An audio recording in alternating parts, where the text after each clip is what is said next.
Okay, continuation. It's 8:15 in the morning, still Sunday, the 8th of June, 2025. I've got some of the guys online talking their heads off again and still want more more activity. The problem is, yeah, I understand their passion, I understand their fear and their anger and everything else going on. But is it going to be helping us much? Well, apparently he thinks it's going to be. That's my feeling about it. I've been warning about it myself, talking about it, trying to keep it. But shit.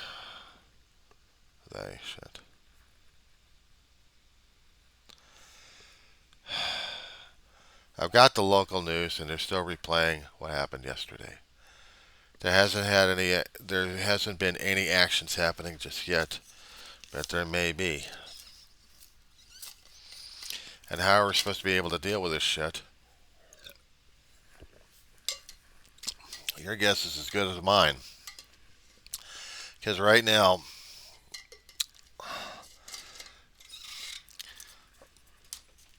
you say the independents out there. There has to be one way of doing it without the guns, without the fireworks, just yelling and screaming at each other.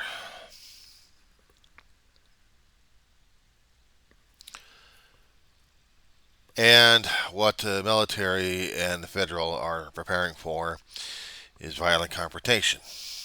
Seems like they're advertising it more and more with more of the soldiers and of the armored personnel carriers and of the law enforcement who are ready for violence. We wanted to have it peaceful, but we have the agitators trying to create a scene at this point. That's why the federalized troops we have are armored up. They want a confrontation. They want Kent State. They want Kent State. George Floyd, when he died and they were showing and proving how it happened and people were protesting over him. Yeah, there were violence and there was looting and rioting and there was insane things going on.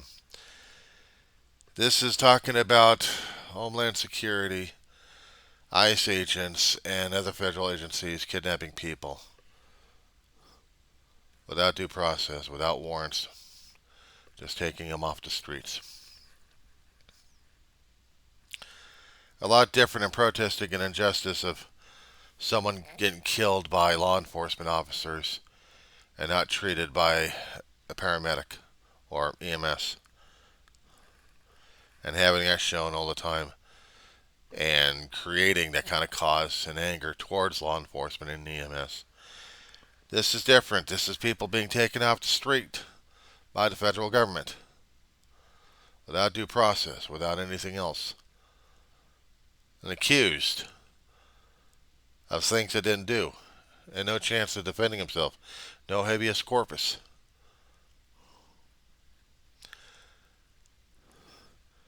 No wonder we have the agitators going nuts at this point over here, and the locals are scratching their heads on how they're supposed to be reacting because they're trying to get their cues from the executive producers and then from the general manager, and the general manager trying to get confirmation of what their next actions are supposed to be through the corporates. And the corporates are scared to do or say anything else, but the reporters on the ground are going to be reporting what's happening.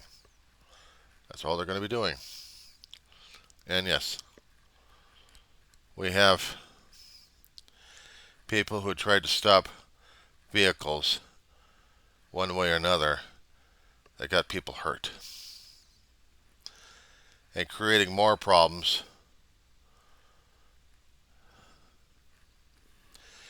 There is no set way of doing this. We keep saying that they're agitators. They're agitators. Yeah, there are agitators over there. They're probably trying to fuel more passions right now, not thinking clearly or thinking of a chaos and confusion strategy to drive the federal government to responding heavily, and thus having material to be sent through the internet and social media about what's happening. And if the federal government decides to respond in force, even by paintballs, my guess is they're going to be put on cameras and they don't care. What I do care about is the bloodshed. I am afraid of Kent State Massacre happening on our streets of Southern California and other places throughout the United States. I'm well aware that if violence is really going to be called for at this point over here, that the federal government, that Trump will be ordering martial law nationwide. Now, according to some of the independents, they think Trump's found a legal way past all the state blocks that are being put out. But it's being marshaled right now. And they say, I'm afraid, yeah. Am I showing Trump that fear? And is he enjoying it? I hope so. Because he helped cause this damn shit in the first place. He and his goddamn blasted people wanted this shit. They wanted the chaos and confusion. They wanted us to put us under air. Congratulations, assholes, you just did. And it's going to take one asshole. It's going to take one asshole out there somewhere to make sure that the bloodshed starts. Because every time there's been demonstrations like this, there's always been some asshole who thinks he's riding high and decides to take a step further. Instead of de-escalating it, he's escalating it. It's usually caused by an asshole. And then there's no other choice but the federal government to respond in kind. And this time, to go well beyond state laws and federal laws of breaking into our homes. They're already doing it already. But this time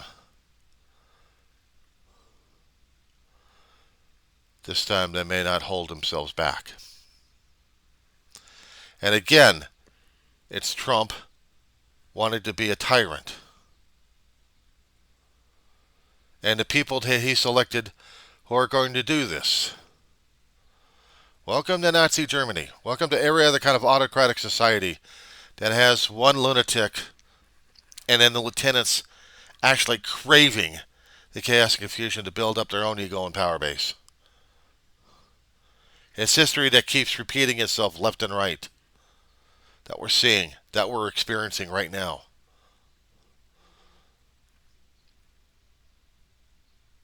I don't hear the independents saying we have to protest, but we have to do this smart. But I want you to do this now. I want you to be insistent. I want fire and brimstone out of you, but you have to be peaceful about it.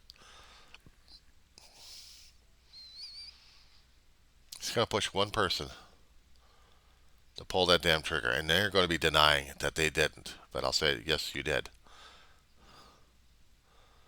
Protesting is one thing, but throwing a lead particle, all it takes is the blood coming out. All it takes is first blood, and then feeding frenzy. The sharks are already here. The piranhas are already here. They want their flesh. The thing that scares the hell out of me is seeing 1776, the revolution we had against a foreign country. These are our own people. This is 1860 right now. We got a civil war. But coming close to a civil war. What's the difference? Blood. Blood.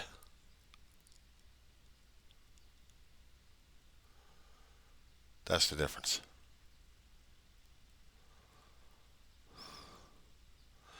We're going to be fighting against our own people. We're going to be fighting against those who are following the Trump because they feel like they have no other course of action. They have a course of action. They have a course of action, but just not what the federal government says. If they are upholding the Constitution of the United States and not the Trump administration's orders, but the Constitution, they have to ask themselves, is this legal?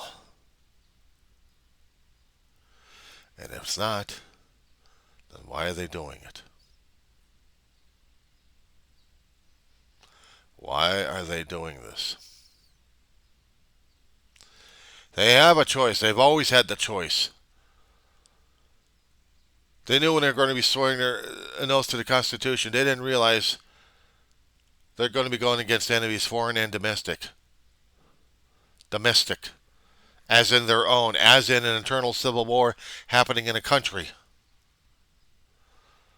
Now, are they going to be going with the Department of Justice, or are they going to be going with the U.S. Constitution that they swore an oath to? The ideas, the ideologies, the piece of paper that matters a damn to us all.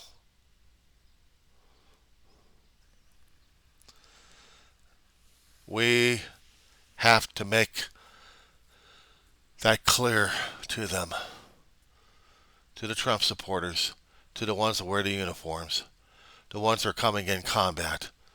You have to make it clear to them. You don't want the blood. But you do this, the blood's coming, and there's going to be no stopping. You're going to be causing a feeding frenzy. Now, are you supporting the Constitution of the United States and not the gas bag in office or the Department of Justice, what the hell they're saying? Are you supporting the Constitution as you have sworn to? Because if you haven't, and you're doing it for the wrong reason and the wrong person, though. They'll say there's agitators. Yeah, there are going to be always agitators. There's going to be always agitators every time there's things like this happening. We can yell, we can scream at them, but sometimes you have to say, we have to. We have no choice. We're forced into a civil war that we don't want. Every time there's protesters and people are trying to demonstrate their freedom of speech, it still becomes a civil war of sorts, but this one's going to be different. Neighbor versus neighbor. Family member versus family member. We've forgotten what 1860 was like. But back then we had states trying to separate. This isn't states. This is government sanctioned. Now, some are saying that this was already pre-planned. I don't care if it's pre-planned or not.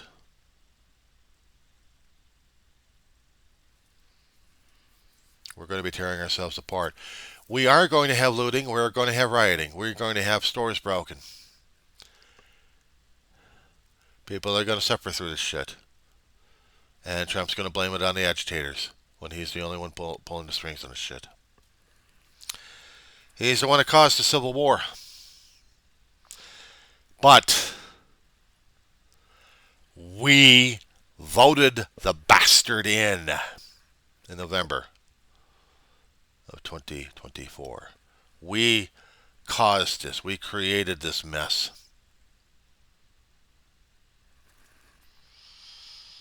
And we're not taking accountability, transparency, or responsibility. I blame every damn voter who voted against him and also voted for him. Because we didn't do enough to keep him out of office. Now we have to deal with it. Now we have to deal with the Civil War. Now we have to deal with the aftermath. We have to deal with the martial law coming up. We're going to be dealing with more and more about people getting stolen. Because we gave them the power. I'm not quite sure if midterm's going to be enough or not. But there's going to be some idiots out there who are going to be taking it beyond. And then we're really going to be reaping it. Stay tuned, there will be more. That being said.